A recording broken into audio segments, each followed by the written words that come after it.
আসসালামু আলাইকুম। Hello everyone, I am Sajjad from IT blogs. আশা করি সবাই ভালো আছেন। আলহামদুলিল্লাহ। আজ আমরা চলে এসেছি বাংলাদেশের জাতীয় চিড়িয়াখানা। এটি ঢাকার মিরপুরে অবস্থিত একটি চিড়িয়াখানা। এটি বাংলাদেশ সরকারের মৎস্য ও প্রাণী সম্পদ মন্ত্রণালয়ের অধীনস্থ একটি প্রতিষ্ঠান। ১৯৫০ সালে হাইকোর্ট চত্বরে জীবজন্তুর প্রদর্শনশালা হিসেবে প্রতিষ্ঠিত হয় চিড়িয়াখানাটি। পরবর্তীকালে ১৯৭৪ সালে বর্তমান অবস্থানে স্থানান্তরিত হয় এটি। চিড়িয়াখানাটি উদ্বোধন ও সর্বসাধারণের জন্য উন্মুক্ত হয় ১৯৭৪ সালের ২৩শে জুন। ২০১৫ সালের ৫ ফেব্রুয়ারি নাম পরিবর্তন করে ঢাকা চিড়িয়াখানা থেকে বাংলাদেশ জাতীয় চিড়িয়াখানার নামকরণ করা হয়। ঢাকার যেকোনো স্থান থেকে বাস, সিএনজি, উবার ইত্যাদি গাড়ি নিয়ে মিরপুর চিড়িয়াখানা আসা যায়। চিড়িয়াখানায় ঢোকার আগে প্রথমে চোখে পড়বে কার পার্কিং। এখানে সব ধরনের গাড়ি রাখা যায়। এরপরে এখানে দেখা যাবে বেশ কিছু শুকনো খাবারের দোকান। এখান থেকে এগুলো না খাওয়াই ভালো। জরুরি প্রয়োজন হলে নিতে পারেন, তবে নেয়ার আগে অবশ্যই দামাদামি করে নেবেন। চিড়িয়াখানা সাপ্তাহিক বন্ধ রবিবার। এটার প্রবেশ মূল্য ৫০ টাকা। ২ বছরের নিচের বাচ্চা এবং সকল বয়সের প্রতিবন্ধীদের টিকিট ফ্রি। আজ সরকারি বন্ধ থাকায় একটু ভিড় বেশিই মনে হচ্ছে। প্রচণ্ড লাইন, আর রৌদ্রটাও আজকে বেশি পড়েছিল, জন্য অনেকটাই হাঁপিয়ে উঠছিলাম। তো যাই হোক, ধীরে ধীরে ভিতরে প্রবেশ করলাম।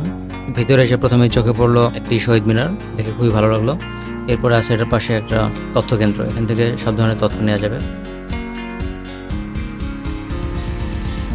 শুরুতেই দেখা যাবে একটা মানচিত্র। এখানে পুরো চিড়িয়াখানাটার ম্যাপ আর্ট করা আছে। এখানে প্রধান সড়ক, শাখা সড়ক, আয়তন কত, পুরোটাই ডিটেলস লেখা আছে। দর্শনার্থীরা কোন দিক থেকে আগে শুরু করবে, কোন দিক থেকে দেখলে ভালো হবে, কোন দিকে কী দেখতে পারবে, এগুলো সব ডিটেলস এখানে দেওয়া আছে। এটা ফলো করলে সে খুব সহজে বুঝতে পারবে যে কোন দিকে কোন প্রাণীটা আছে। আমরা অনেকেই জানি প্রাণীদের ভিতরে প্রথমে চোখে পড়বে বানরের খাঁচা। অনেক আগে দেখতাম এখানে প্রচুর বানর ছিল, খাঁচার ভিতরে জায়গা নিত না, এত বানর ছিল। কিন্তু এখন আর ওরকম বানর দেখা যায় না। এই চিড়িয়াখানার ভিতরে আগে কয়েকটা রেস্টুরেন্ট ছিল, বেশ কিছু ফুচকার দোকান ছিল, বেশ কিছু খাবার বিক্রির দোকান ছিল। তো এখন আর ওগুলো নেই, কোনো কারণে হয়তো এগুলোকে উঠিয়ে দেওয়া হয়েছে। কেউ চাইলে বাইরে থেকে শুকনো খাবার নিয়ে আসতে পারেন, কিন্তু সেটা যেন পরিবেশের কোনো ক্ষতি না করে। আমরা প্রথমে ডান দিক থেকে ঘোরা শুরু করেছিলাম।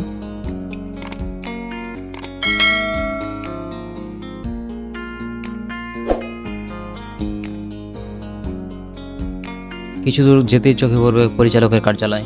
এরপর বাম পাশে কিছু পাখির খাঁচা রয়েছে, সবগুলোতেই অল্প অল্প পাখি রয়েছে। পাখির পরিমাণ খুব বেশি তা বলা যাবে না। ভিডিওটি খুব বেশি বড় হয়ে যাচ্ছিল, তাই টেনে টেনে দিতে হচ্ছে, সেজন্য দুঃখিত।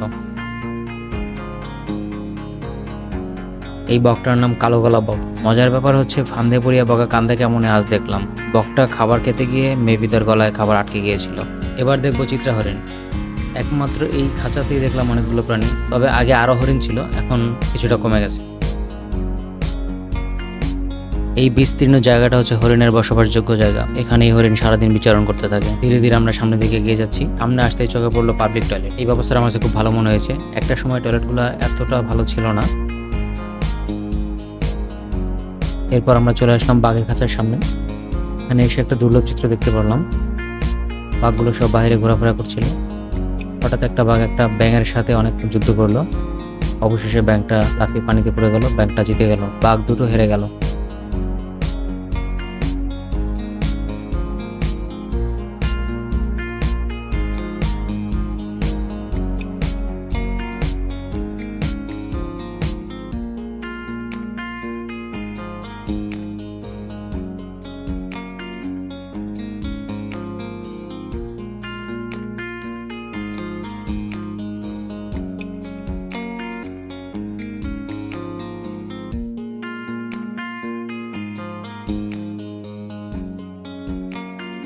এরপর বাঘের খেলাধুলা দেখতে দেখতে সামনের দিকে এগিয়ে চললাম।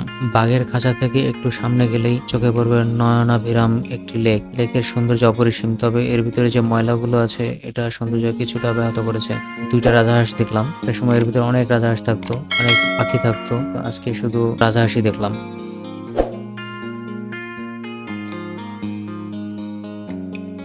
আমি আছি এখন আফ্রিকান সিংহের খাঁচার সামনে। সিংহটি একটু দূরে থাকাতে ভালো করে দেখাতে পারছি না, সেজন্য দুঃখিত।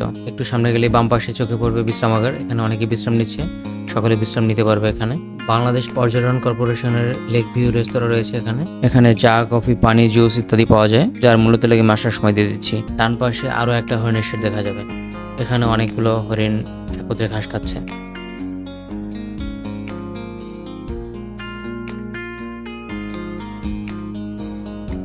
এবার দেখা যাবে লোনা পানির কুমির। এখানে কয়েকটা কেসে বড় বড় কয়েকটা কুমির আছে।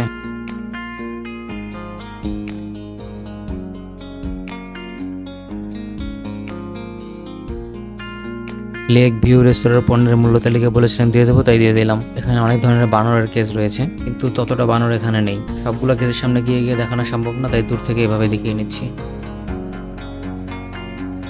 এখন আমি আছি সাপের কেসের সামনে। এখানে বেশ কিছু জাতের সাপ রয়েছে, তবে এর ভিতরে অজগর সাপটাই বেশি চোখে পড়লো। অজগর সাপের সাইজগুলো অনেক বড় বড়।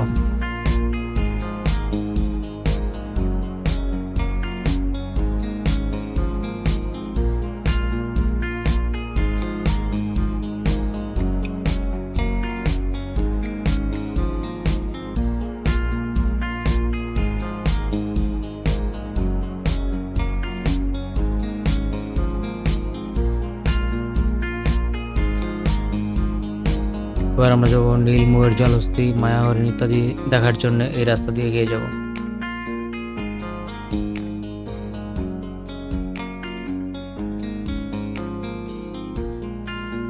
এখানে জলহস্তী থাকে। দুঃখের বিষয় জলহস্তীগুলো উপরে দেখতে পারিনি। আমি যখন আসছি তখন সব জলহস্তী পানিতে নেমে গেছে। এখানে আরো কিছু পাখির খাঁচা রয়েছে। আমার পায়ে ব্যথার কারণে আমি অত দূর যেতে পারলাম না, দূর থেকে আপনাদেরকে দেখানোর চেষ্টা করলাম। আমি একেবারে চিড়িয়াখানার ডান দিক দিয়ে শেষ করতে করতে যাচ্ছি। বড় বড় যে প্রাণীগুলো আছে যেমন হাতি, ঘোড়া, জিরাফ ইত্যাদি, আরো ভালো ভালো কিছু দেখার জন্য আমার সাথে থাকুন।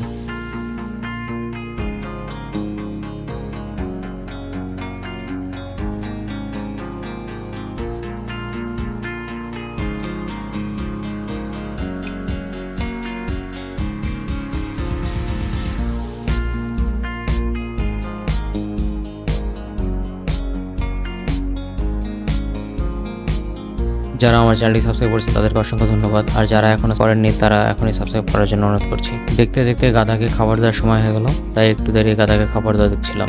সাথেই থাকুন, আপনাদেরকেও দেখাচ্ছি।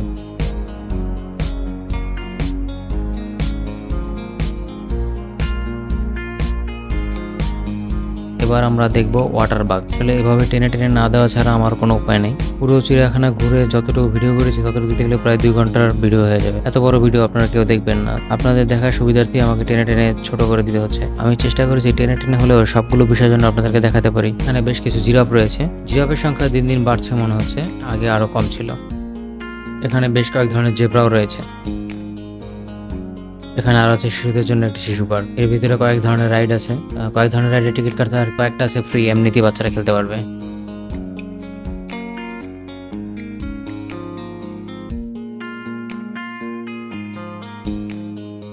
এখানে বেশ কিছু বসার জায়গা আছে যেখানে রেস্ট নেওয়া যায় বা কোনো খাবার খাওয়া যায় বসে। এই পরিবেশটা আমার খুব ভালো লেগেছে। এরপর আমরা দেখবো কয়েকটি জাতের ঘোড়া, অ্যারাবিয়ান ঘোড়া, দেশি ঘোড়া, আরো কয়েক জাতের ঘোড়া রয়েছে এখানে।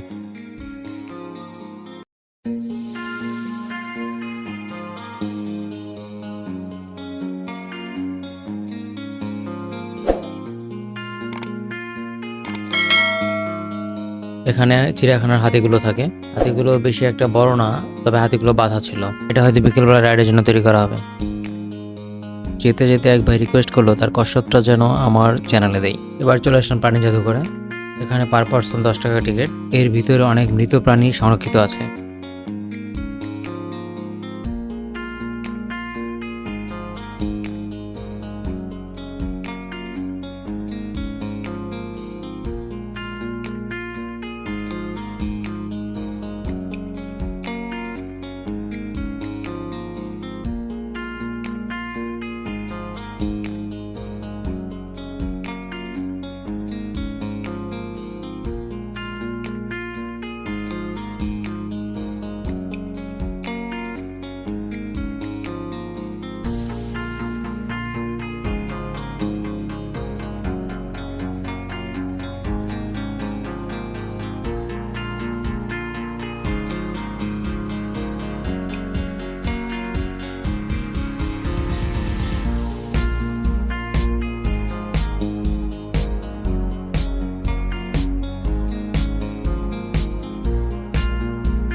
এবার আমরা প্রবেশ করব ফিশ অ্যাকোরিয়ামে। এখানে অনেক ধরনের জীবন্ত মাছ রয়েছে, অনেক ধরনের অ্যাকোরিয়াম ফিশ রয়েছে। আশা করি দেখে আপনাদের মন মুগ্ধ হবে। আপনারা আগেই জেনে থাকবেন আমি informative travel and entertainment subject নিয়ে কাজ করি। আমি ট্রাভেল করতে ভালোবাসি। আমার এই চ্যানেলটি ট্রাভেল রিলেটেড। যারা যারা ট্রাভেল লাইক করেন, আমাকে লাইক করেন, আমার ভিডিও লাইক করেন, তারা অবশ্যই চ্যানেলটি সাবস্ক্রাইব করে বেল আইকন ক্লিক করবেন পরবর্তী আপডেট পাওয়ার জন্য।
প্রাণী জাদুঘর দেখা শেষ করে বের হয়ে চলে আসলাম। বাইরে এসে দেখলাম একটি ড্রামে পানি রাখা আছে। এটা খাওয়া যাবে কিনা জানি না, তবে মানুষের খুব হেল্প হচ্ছে এটা দেখা বোঝা যাচ্ছে। এরপর চোখে পড়লো দুই টিকটকার বন্ধু, মেবি ওনারা টিকটক করতেছিলেন। এখানেও কয়েকটা খাঁচা আছে। প্রথম খাঁচাতে মায়া হরিণ রয়েছে। মায়া হরিণটা আসলে আমি দেখতে পারিনি, বা দূরে হয়তো হালকা দেখা যাচ্ছে, আপনারা বুঝতে পারতেছেন কিনা আমি জানি না। একই সিরিয়ালে কয়েকটা খাঁচা আছে, কোনোটাতে শিয়াল আছে, কোনোটাতে হায়না আছে, কোনোটাতে উট আছে। ধীরে ধীরে এগুলো এখন আপনাদেরকে দেখাবো, দেখতে থাকুন।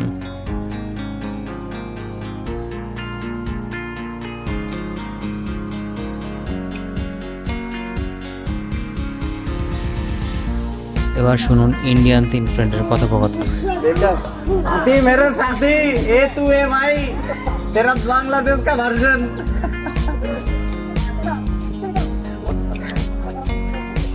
क्या करते मजा करता है साथी मेरे साथी।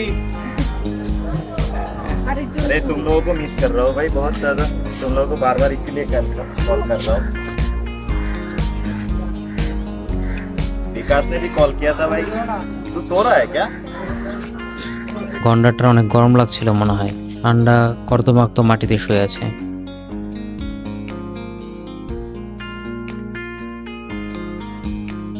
যারা যারা চিড়িয়াখানা গেছেন তারা হয়তো জেনে থাকবেন, এখানে যে মায়া হরিণ লেখা যে কেসটা আছে, এই কেসটাতে মূলত মায়া হরিণ থাকতো না। এটাতে একসময় একটা বা দুইটা শিবপাঞ্জি থাকতো।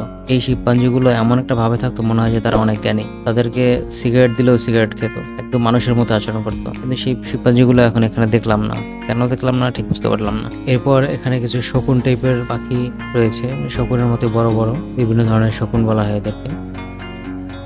গিনিপিগের খাঁচা দেখা শেষ করে আবার লোনা পানির কুমিরের কাছে চলে গেলাম।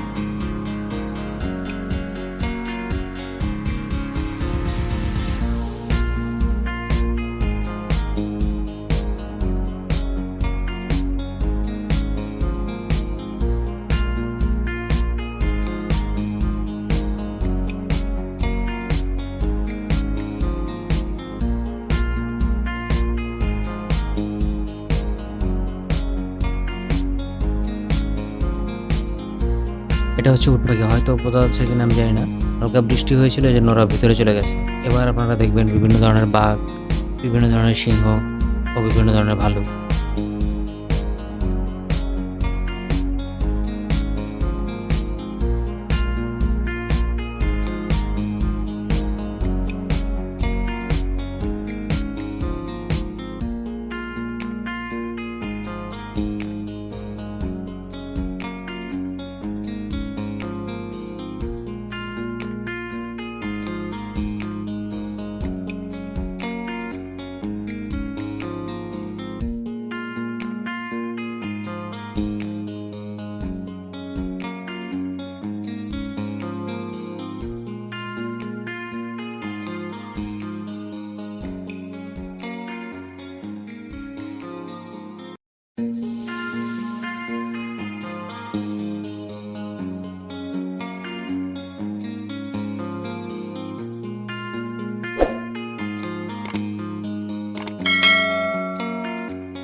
এখানে বিভিন্ন জাতের কবুতর রয়েছে, কারো যদি দেখতে ইচ্ছা হয় পজ করে লেখাগুলো পড়ে নেবেন।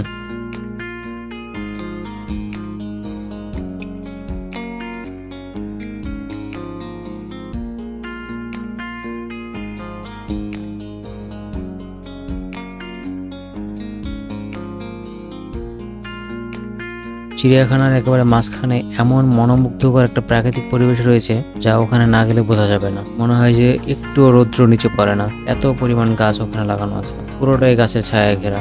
এই কেসটাতে কিছু সজারু রয়েছে, আমরা এখন সজারুগুলো দেখবো। ধীরে ধীরে বিকেল হয়ে যাচ্ছে, তাই এখন সময় হয়েছে ফিরে যাবার। আপনাদেরকে কতটুকু দেখাতে পেরেছি আমি জানি না, আমি চেষ্টা করেছি সবগুলো প্রাণী আপনাদেরকে দেখানোর জন্য। যদি কারো ভালো লেগে থাকে কমেন্টসে জানাবেন। এখানে অনেক ধরনের বক রয়েছে, সাথে অন্যান্য পাখিও কিছু রয়েছে, নামগুলো আমি দেখতে পারি, তবে মনে হয়েছে যে অনেক ধরনের পাখি এখানে আছে। সবচেয়ে বেশি বক, কিছু বালি হাঁস আছে, কিছু সামুদ্রিক হাঁসও মনে হয় আছে।